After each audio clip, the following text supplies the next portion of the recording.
No livro A Psicanálise dos Contos de Fadas, de Bruno Bettenheim, ele faz a radiografia das mais famosas histórias para crianças, extraindo-lhes o seu verdadeiro significado. Então, qual a visão da psicanálise sobre os contos de fadas e como ela explica essa interação entre o real e o imaginário na perspectiva da criança? Bruno disserta com uma riqueza de detalhes surpreendente e entrega o conteúdo com uma clareza didática que encontramos em poucos livros. Os contos de fadas, considerados por pais educadores até pouco tempo como irreais, falsos e cheios de crueldade, são para as crianças o que há de mais real por lhes falar em linguagem mágica sobre o que é real dentro delas. O conto de fadas, por outro lado, fala de um mundo fantástico que é bem mais real para as crianças. Isto fica ainda mais claro quando as histórias se situam na Terra do Nunca, ou na Era uma Vez um País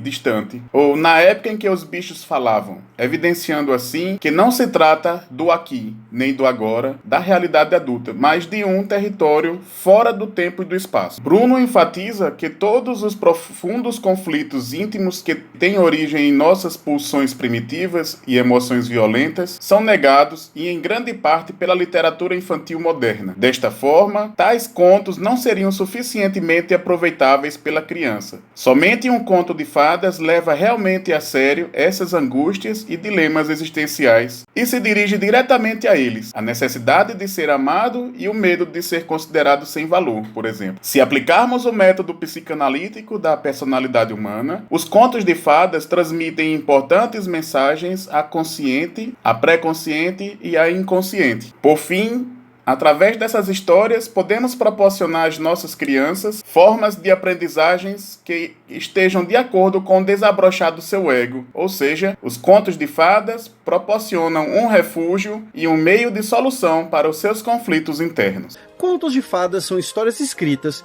que têm origem no folclore oral e possuem um autor identificável, pelo menos a possibilidade de um autor. Essas histórias são curtas e contam a aventura de um ser humano comum em meio a um mundo de mágica e fantasia, convivendo com criaturas fantásticas como dragões, gigantes e, bem, fadas. Esse mundo não é uma criação particular, com lugares próprios ou um período específico. É um mundo comum em um tempo qualquer que todos podem se identificar. Era uma vez em um bosque. Os contos de fadas, como conhecemos hoje, têm sua origem no século XVII. Era prática entre a aristocracia europeia, encontros para a prática de música, socialização e também troca de histórias folclóricas tradicionais, que daí passaram a ser escritas e registradas. É importante notar que esse tipo de evento, os encontros de salão, eram abertos tanto a homens quanto a mulheres. O nome que se dá aos frequentadores é, no francês, salonières. Notem que é nesse período que começamos com a escrita dos contos de fadas, mas baseados em um folclore muito mais antigo. E qual a finalidade dos contos de fadas? A primeira é a mais direta, entretenimento. Seja quando você era criança e assistiu uma versão animada de um conto de fada, ou um adulto no século XIX lendo uma dessas histórias durante o inverno. No século XXI temos muitas possibilidades de entretenimento doméstico, sendo os livros apenas mais um deles. Até o início do século XX, entretanto, a leitura era uma das poucas e principais formas de entretenimento sem precisar sair de casa. Obras que hoje são clássicos da literatura nasceram como folhetins, histórias escritas em pequenas partes e publicadas em jornais e outros periódicos, para serem consumidos especialmente pela população urbana. Nesse caso, durante muito tempo, os contos de fadas eram histórias escritas para o público adulto e continham muitos temas maduros. Violência com detalhes escabrosos, por exemplo. Conhece a história do Barba Azul? Um homem rico que ficou viúvo várias vezes. Ele casava com as moças mais jovens e bonitas da vila, que desapareciam misteriosamente, até quando a sua mais recente esposa acha um calabouço no castelo cheio de corpos, cabeças e sangue das antigas esposas. Ele talvez tenha sido inspirado ou originado em um personagem real, assim como talvez seja o caso da história A Bela e a Fera. Outros exemplos de contos de fadas que eram voltados ao público adulto são as antigas versões Chapeuzinho Vermelho, que terminavam com ela sendo devorada pelo lobo. Quando perceberam que esse fim não era muito animador, trocaram por outro não muito amigável para crianças. O caçador mata o lobo e, com seu machado, abre a barriga do animal e retira Chapeuzinho e sua avó de lá. E e a Cinderela, o final feliz que todos adoram. Nas primeiras versões, as irmãs se mutilavam, cortando os dedos e os pés para tentarem caber no sapato de cristal. Tudo isso narrado com detalhes. Então, como surgiram as versões infantis?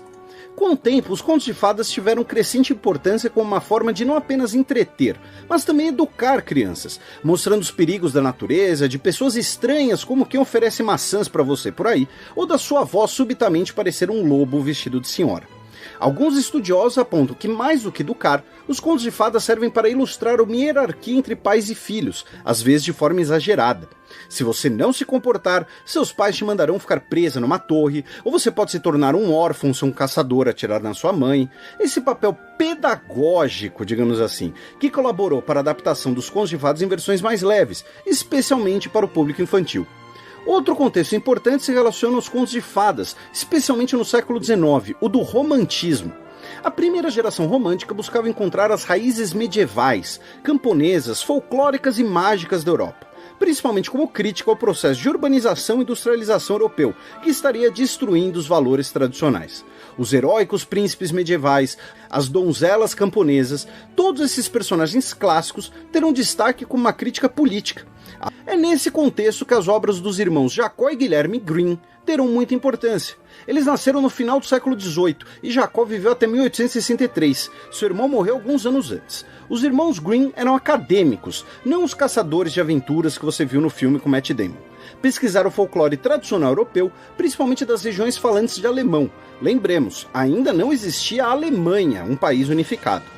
A compilação dessas histórias, o livro Contos Infantis e Domésticos, foi um dos livros mais vendidos por décadas e, na segunda metade do século XIX, já fazia parte do currículo escolar. Os contos de fadas são influentes até hoje. São histórias muitas vezes atemporais, que qualquer um pode se relacionar. Além disso, são transmitidos de geração em geração, permanecendo nas memórias e na cultura de muitas pessoas.